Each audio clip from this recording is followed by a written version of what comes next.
2012 में हालिया दौरे के दौरान भारत ताजिकिस्तान के बीच 6 विभिन्न क्षेत्रों में अहम समझौतों पर दस्तखत हुए। इनमें व्यापार, शिक्षा, स्वास्थ्य, खेल और सांस्कृतिक गतिविधियों को तेज करना शामिल था। उपराष्ट्रपति के इस दौरे में इस बात पर चर्चा हुई कि भारतीय फिल्म उद्योग अगर ताजिकिस्तान की खूबसूरत लोकेशंस पर फिल्मों की शूटिंग करता है तो इससे सांस्कृतिक गतिविधियों और पर्यटन को बढ़ावा मिल सकता है। Bureau report, ETV news. 4 दिवसीय यात्रा से भारत ताजिकिस्तान के रिश्तों को नई ऊंचाई देकर उपराष्ट्रपति बुधवार को स्वदेश लौट आए। स्वदेश वापसी के दौरान विमान में उन्होंने विशेष प्रेस वार्ता भी की, जिसमें उन्होंने अपनी यात्रा को काफी मायनों में सफल बताया।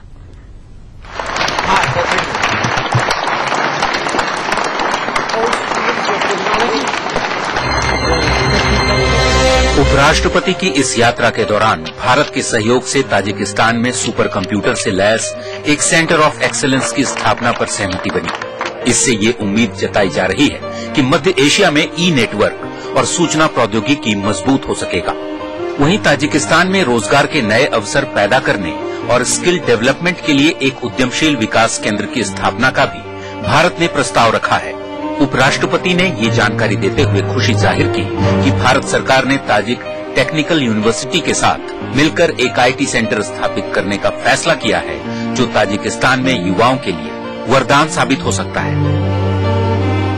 I am happy to announce that the Government of India has decided to collaborate with the Tajik Technical University to create a center of IT excellence with a supercomputer.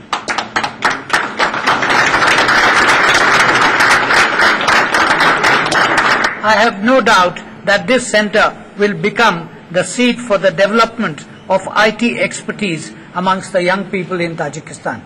This center will also become one of the focal points of a pan-Central Asian e-network project that India hopes to implement soon. The e-network will enable tele-education to be delivered from India as also telemedicine. India also proposes to set up an enterprise development center in Tajikistan, which will help create entrepreneurs and job providers as against job seekers. Tajikistan की 4 दिवसीय यात्रा पूरी कर बुधवार 17 अप्रैल को देश लौटते वक्त उपराष्ट्रपति ने विमान में एक प्रेस वार्ता की, जिसमें उन्होंने अपनी यात्रा को काफी सफल बताया। गौरतलब है कि उपराष्ट्रपति की इस यात्रा में ताजिकिस्तान सरकार की ओर से वहां माइनिंग के लिए भारतीय उद्योगपतियों को आमंत्रण एक बड़ा मुद्दा रहा।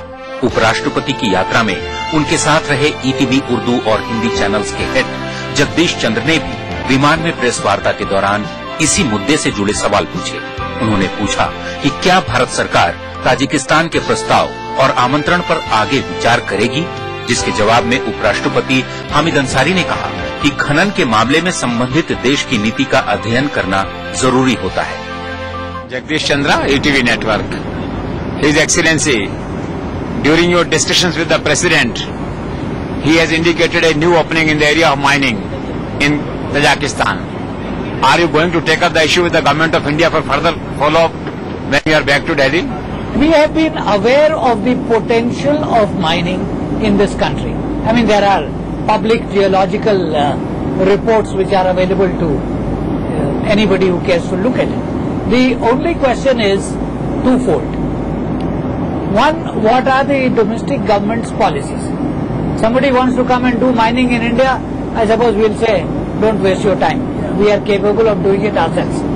Here, from what I understand of their policies, they want foreign entrepreneurs to come and get into the area of mining. And I suppose their policies, I am no expert on it, but I suppose the policies and the facilities they would give to outside mining companies would be acceptable, otherwise nobody will come.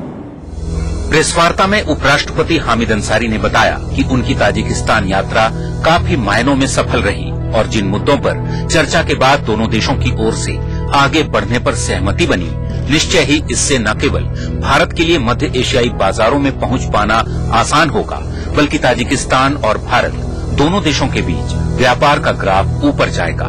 द्विपक्षीय रिश्ते मजबूत होंगे और मध्य Asia में शांति, सुरक्षा और संस्कृति के क्षेत्र में भी सहयोग का दायरा बढ़ेगा, जिसका दूरगामी परिणाम वैश्विक पटल पर भी देखने को मिल सकेगा।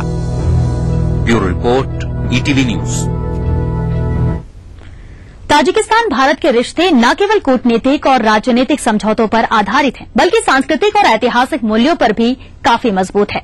उपराष्ट्रपति की यात्रा के दौरान कई ऐसी चीजें देखने को मिली जो भारत ताजिकिस्तान के बीच संस्कृति के लिहाज से कॉमन थी।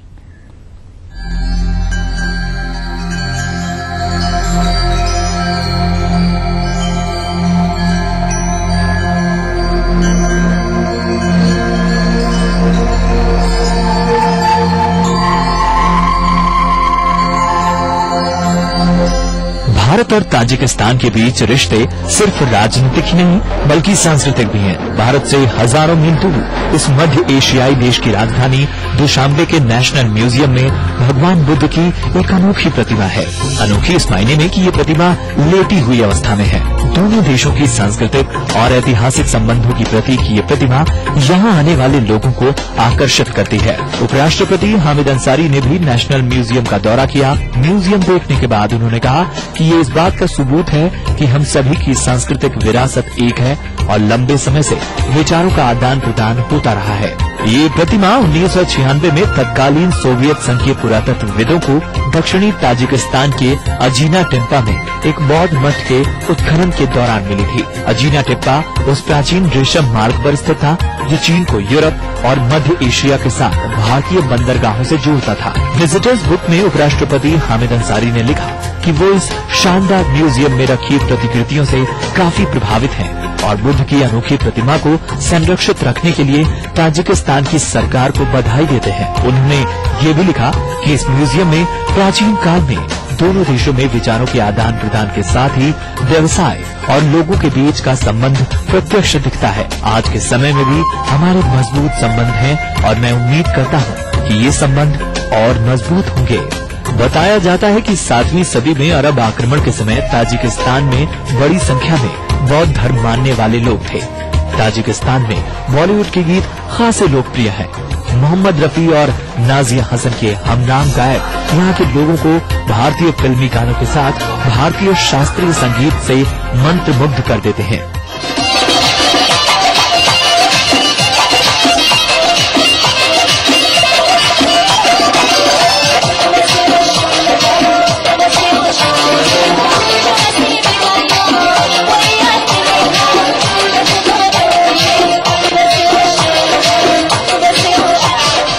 ये दोनों गायक अपने पिता दिवंगत करमतुल्लाह कुर्बान से प्रभावित हैं और कई मौके पर देश के साथ बाहर भी कार्यक्रम करते हैं। 24 साल की नाजिया ने दिल्ली में शास्त्रीय संगीत की शिक्षा ली है और फर्राटे से हिंदी बोलती हैं। उनका कहना है कि यहाँ के लोग लता मंगेशकर, आशा भोसले और अलका याग्निक जैसे गायकों के साथ ही सलमान खान और ऐश्वर्या राय के जबरदस्त फैन हैं। हामिद अंसारी ने भी उनकी काफी तारीफ की। Bureau report, ETV news.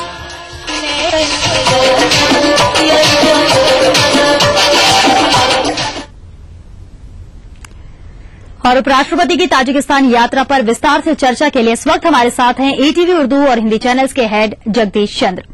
Jagdish ji, उपराष्ट्रपति डॉक्टर हामिद अंसारी की ताजिकिस्तान यात्रा का एजेंडा क्या था?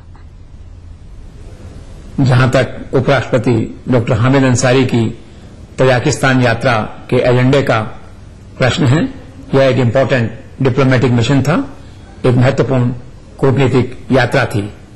एक्चुअली 2014 में जब अफगानिस्तान से अमेरिकन सेनाओं का विड्रॉल होगा और उसके बाद पाकिस्तान वहां अपना प्रभाव बढ़ाने की कोशिश करेगा, उसी के मद्देनजर भारत सतर्क है।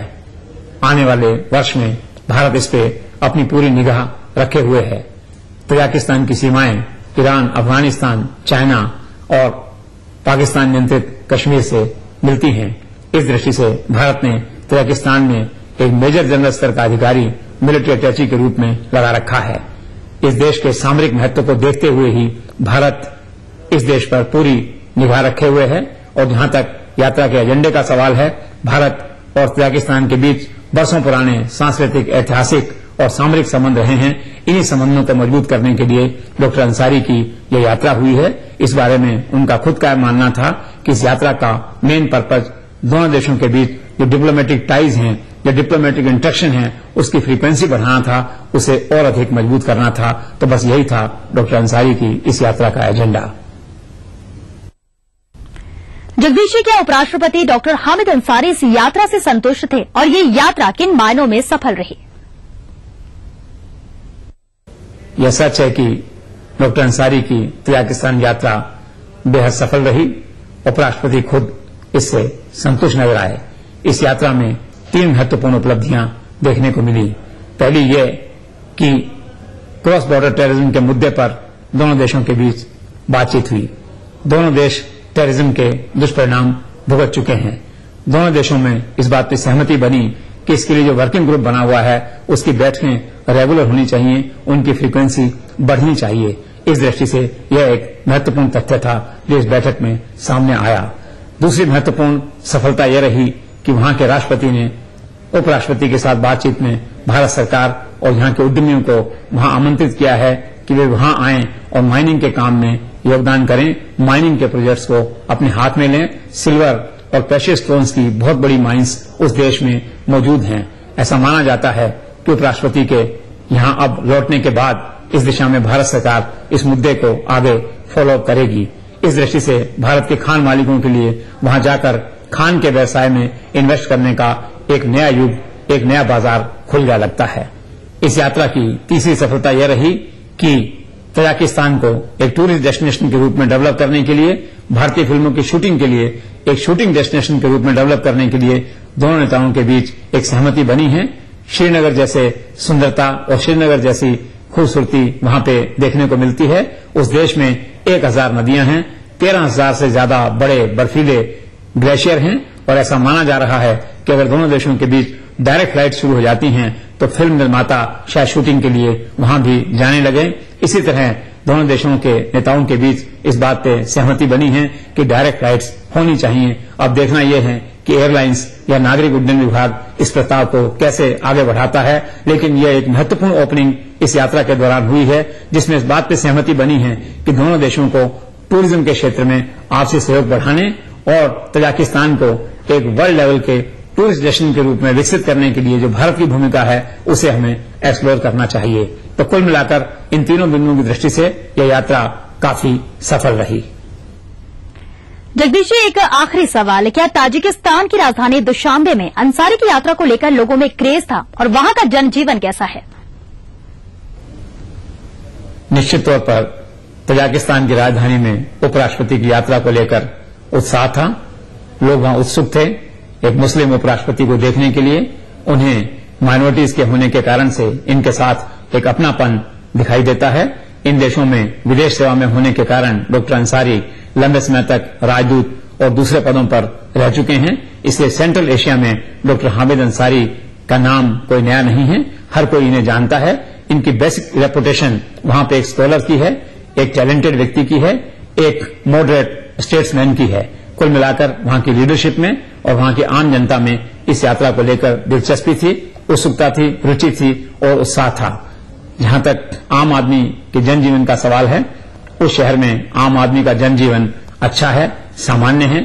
देश में 80 लाख की आबादी है, 60% लोग हालांकि गरीबी रेखा के नीचे हैं, लेकिन वहां बीपीएल के स्टैंडर्ड्स मानदंड दूसरे हैं, पर कंपैरेटिवली कुल मिलाकर चीजें वहां सस्ती हैं। शहर सस्ता है, पेट्रोल 35 रुपए है प्रति लीटर। इसी तरह जो एलपीजी है, जो गैस है, वो 24 रुपए लीटर है। टैक्सी सस्ती है, होटल सस्ते हैं। कुल मिलाकर जीवन लोगों का अच्छा है, लोग शांत प्रिय हैं, कानून व्यवस्था की स्थिति अच्छी है, शहर की सफाई व्यवस्था अच्छी है, शहर की टाउन प्लानिंग अच्छी है और बहुत सारी ऐसी बातें हैं जो भारत को तजाकिस्तान से सीखनी चाहिए। तो इस तरह मैं कंक्लूड कर सकता हूं कि उपराष्ट्रपति की यात्रा को लेकर वहां उत्सुकता थी और आम आदमी का जीवन वहां काफी अच्छा और संतोषप्रद देखने को मिला। अलबत्ता यह बात जरूर है कि 2002 में जो उस शहर की स्थिति थी जिसे एक फैशन की राजधानी कहा जाता था, उस पर अब थोड़ा सा स्त्रियों के आचरण पर, उनके पहनावे पर अब थोड़ा सा इस्लामी संस्कृति का प्रभाव दिखने लगा है। उपराष्ट्रपति की यात्रा में ही उनके साथ आए एक वरिष्ठ अधिकारी ने मुझे बताया कि 2002 में जब यहां आए थे तो इसे फैशन की राजधानी कहा जाता था। नए नए फैशन, नए नए वस्त्र यहां पे दिखते थे वो परिवार, पत्नी और बच्चों के लिए यहां से ड्रेसें लेके जाते थे। लेकिन इस बार जब वो बाजार गए तो उन्हें ऐसा देखने को नहीं मिला। उन्हें लगा कि यहाँ की संस्कृति और औरतों के जनजीवन में फैशन का प्रभाव कुछ कम हो रहा है। शायद इस्लामी संस्कृति का यह प्रभाव वहां पे देखने को मिल रहा है। जगदीश जी, उपराष्ट्रपति की ताजिकिस्तान यात्रा पर विस्तार से बातचीत करने के लिए आपका बहुत बहुत धन्यवाद। तो ये थी आज की खास पेशकश ताजिकिस्तान में उपराष्ट्रपति। पूरी टीम के साथ हमें दीजिए इजाजत। नमस्कार।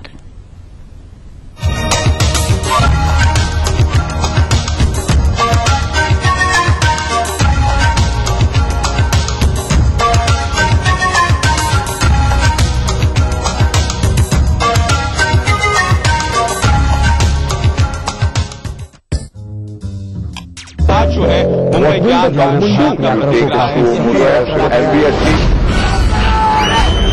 अगर आपको इस न्यूज चैनल पर दिखाई गई किसी खबर या कार्यक्रम से शिकायत है तो न्यूज ब्रॉडकास्टिंग स्टैंडर्ड्स अथॉरिटी को लिखें। ज्यादा जानकारी के लिए www.nbanewdelhi.com पर लॉग ऑन।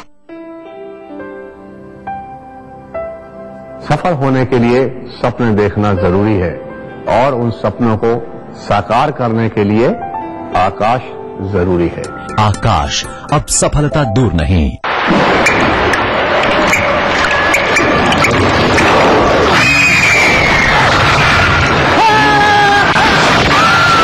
अगर सीमेंट जंग रोधक न हो तो जानलेवा हो सकता है। Shri ultra red oxide, Bharat का एकमात्र जंग रोधक सीमेंट। जर्मन थर्मेक्स टेक्निक से बना 10 TMT बार, भूकंप रोधी TMT बार जो कंक्रीट पे रखे मजबूत पकड़, हर निर्माण के लिए आदर्श 10 TMT बार। फख्र है जीते एक फ्लैट और करोड़ों के इनाम, 15 ion cars, 25 iPhone 5, 50 iPad mini और 1000 सोने के सिक्के। खरीदिए वेक्टस ग्रुप के गंगा, वाटरवेल, वेक्टस पानी की टंकियां और पाइप्स। जम के खाओ, खूब बचाओ। माहेश्वरी फार्मास्यूटिकल द्वारा निर्मित त्रिंगासव खून की कमी को दूर करे, तंदुरुस्त और स्वस्थ बनाए। आयुष द्वारा प्रमाणित त्रिंगासव। सिद्धपुर, दूर दूर से लोग आते हैं यहाँ पर दुनिया का सबसे कठिन काम करने, माँ का श्राद्ध। ये कपिल आश्रम है और ये बिंदु सरोवर। ये पानी नहीं है, बेटे बेटियों के आंसुओं का सागर है। कहते हैं सरस्वती नदी है, लोग क्या है? सरस्वती माँ का एक और नाम। ये वो स्थल है जो हमें जोड़ता है माँ के प्यार दुलार से, उसके उपकार से, एक अनचुकाए उधार से। सिद्धपुर, गुजरात, माँ के श्राद्ध की एकमात्र पावन भूमि।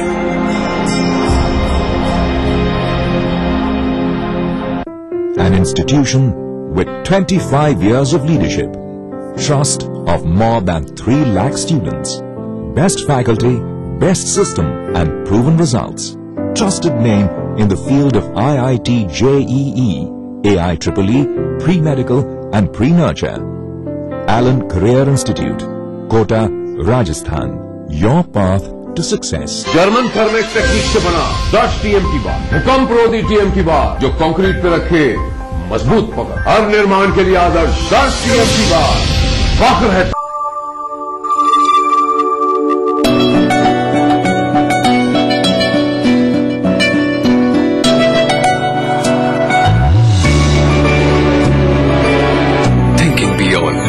make you who you aspire to be. Jaipur National University. Think beyond. असली भरोसेमंद दयाल पशु आहार, दूध दमदार, आंख शानदार। World famous foamy mobile, mobile खरीदने का सुनहरा मौका केवल 699 रुपए में। Latest 32 Bollywood hot movie. Foamy mobile, mobile for me.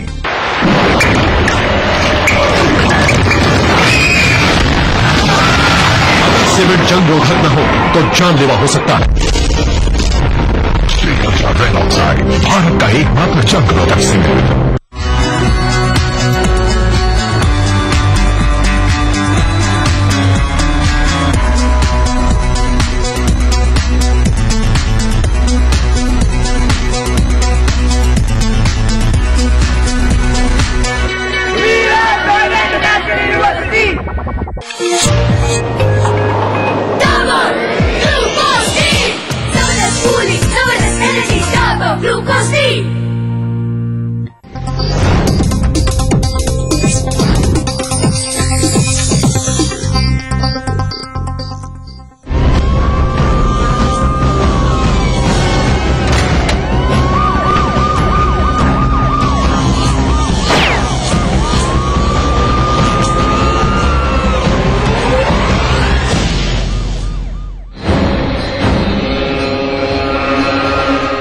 नमस्कार, आदाब, हाजिर हूं मैं प्रवीण दत्ता लिए आप सभी का फेवरेट क्राइम शो दास्ताने जुर्म। आज हर चीज बिकाऊ है। दौलत, शोहरत, इज्जत, मेहनत, जज्बात, शरीर, कुछ भी खरीदा जा सकता है। गरीबी अमीरी के सामने घुटने टेक देती है। मजबूरी हालात के सामने हार मान लेती है। जज्बात और इज्जत दौलत के सामने पसर जाते हैं। कहीं दौलत का बोलबाला है तो कहीं सिर्फ वासना का बोलबाला है। कहीं शौक बड़ी चीज है तो कहीं दौलत बड़ी चीज है, और इन दोनों के बीच चाहे जो आ जाए उसे तबाह होना ही होता है। तबाही के कुछ ऐसे ही मंजर आज आपको दिखाऊंगा, और इस कड़ी में सबसे पहले बात करूंगा तथाकथित आईपीएल यानी इंडियन पैसा लीग के नाम पर चल रहे सट्टेबाजी के मंजर की। आईपीएल 2020 क्रिकेट सीरीज शुरू होते ही भोपाल पुलिस ने शुरू कर दिया है क्रिकेट सटोरियों पर शिकंजा कसना, जिसका नतीजा है एक के बाद एक पुलिस की गिरफ्त में आते ये चेहरे। पिपलानी पुलिस ने मुखबिर की सूचना पर श्रीधर मोहानी अपार्टमेंट में दबिश देकर किया 3 सटोरियों को गिरफ्तार। पुलिस की टीम को अपार्टमेंट में 1 करोड़ से ज्यादा की सट्टा पर्चियों का हिसाब भी मिला। साथ ही आरोपियों के पास से 38,000 नकद, 15 मोबाइल, 1 टीवी और 1 लैपटॉप भी बरामद किया गया। आईपीएल के मैचेस चल रहे हैं अभी, उसको लेके समय समय पे ये शिकायतें रही हैं कि अलग अलग जगह पे इस पे सट्टा लगाया जा रहा है। इन सटोरियों का सरगना है प्रेम कुमार और काला, जो गांधीनगर का हिस्ट्री सीटर बदमाश है। वहीं दूसरी तरफ पुलिस ने किराए से मकान देने वाले मकान मालिक रॉबर्ट जॉनसन पर भी कार्रवाई शुरू कर दी है। शहर में और जो संभावित स्थान हो सकते हैं या संभावित आरोपी हो सकते हैं, उनके बारे में सूचना संकलन की जा सके तथा उनके खिलाफ प्रभावी कार्रवाई की जा सके। आपको बता दें कि इससे पहले टीटी नगर पुलिस ने भी जवाहर चौक स्थित नेहा अलाइनमेंट की दुकान पर से 3 सटोरियों को गिरफ्तार कर उनके पास से 75,000 रूपए नकद, 1 टीवी और 5 मोबाइल फोन बरामद किए थे। फिलहाल पुलिस ने शहर भर में अपने मुखबिरों को क्रिकेट सटोरियों की सूचना के लिए अलर्ट कर दिया है। एक नाबालिग लड़की से शादी करने वाले डिप्टी एसपी की काली करतूत बताएंगे, लेकिन उससे पहले देखिए दास्ताने जुर्म सुपरफास्ट क्राइम हेडलाइंस।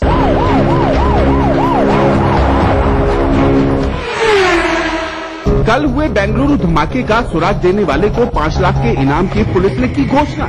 जांच एजेंसियों के मुताबिक धमाका आईईडी से किया गया। इंडियन मुजाहिदीन पर टिकी धमाके की शक की सुई। मोटरसाइकिल में छिपाकर रखा गया था बम। धमाके में 11 पुलिसकर्मी सहित 16 लोग हुए थे घायल। दिल्ली फिर हुई शर्मसार, 2 जगह हुई दुष्कर्म की वारदात। दिल्ली के न्यू अशोक नगर में 3 युवकों ने एक 10वीं की छात्रा को अगवा कर उसके साथ किया सामूहिक बलात्कार। वारदात में शामिल कथित भाई को पुलिस ने किया गिरफ्तार। 2 आरोपी अभी भी हैं फरार। वहीं दिल्ली के नानकपुरा इलाके में एक लड़की अर्धनग्न हालत में मिली, रेप की आशंका।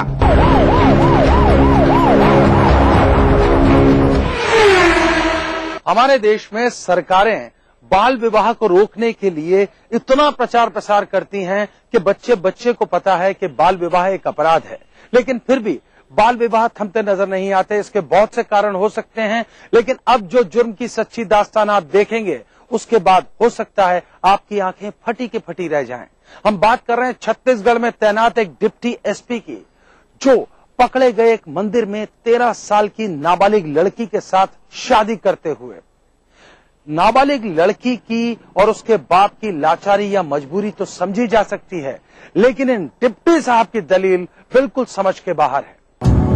बलुआ थाना इलाके के कीनाराम आश्रम में हो रही यह शादी कोई आम शादी नहीं, बल्कि यहाँ एक अपराध हो रहा है। चोरी छुपे हो रही इस शादी में दूल्हा 50 साल का है तो दुल्हन की उम्र मात्र 14 साल है।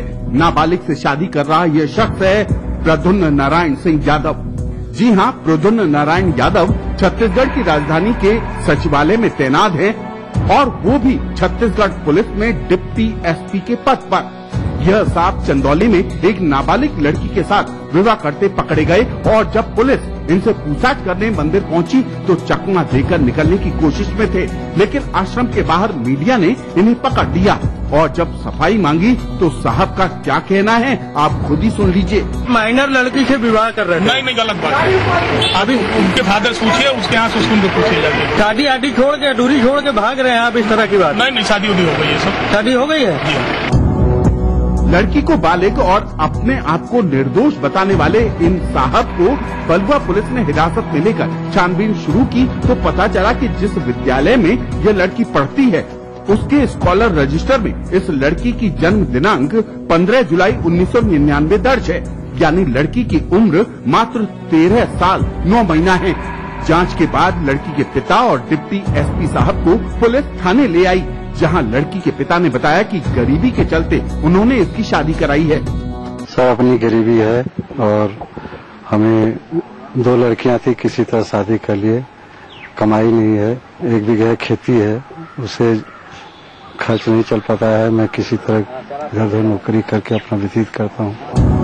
मामले में पुलिस ने बाल विवाह अधिनियम के तहत मामला दर्ज कर डिप्टी एसपी साहब को गिरफ्तार कर लिया है। वहीं लड़की को भी थाने में बैठाकर पूछताछ की जा रही है। लड़की के पिता और शादी कराने वाले पंडित के खिलाफ भी मामला दर्ज किया जा रहा है। बिहार के किस सूबे में 7 दिनों में हुई 10 हत्याएं बताएंगे बस एक छोटे से ब्रेक के बाद।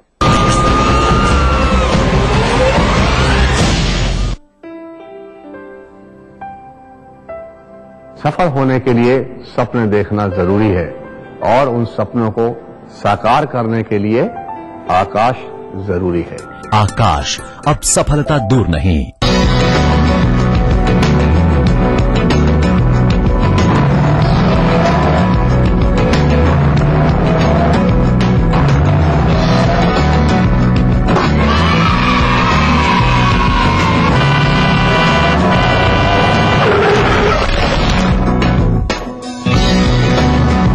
हजारों बच्चे सड़कों पर खेलते हुए हादसों का शिकार हो जाते हैं।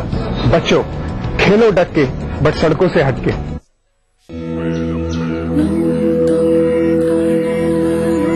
ऊपरकोट की इस गुफा में गूंज रहे ये शब्द आज पूरी दुनिया को एक संदेश दे रहे हैं, विश्व शांति का संदेश।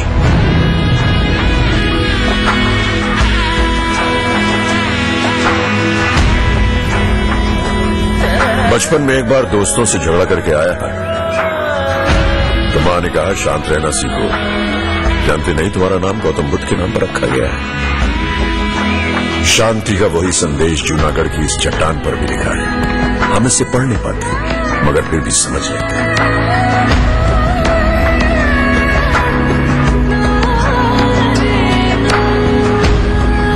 यहाँ खुशबू है निर्माण की, खुशबू है गुजरात की।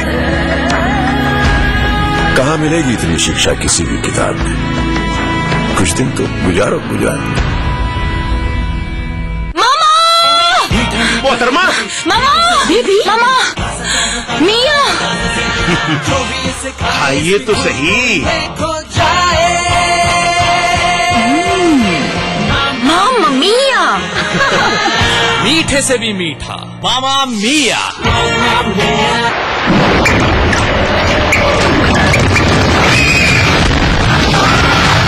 सीमेंट जंग रोधक न हो तो जानलेवा हो सकता है।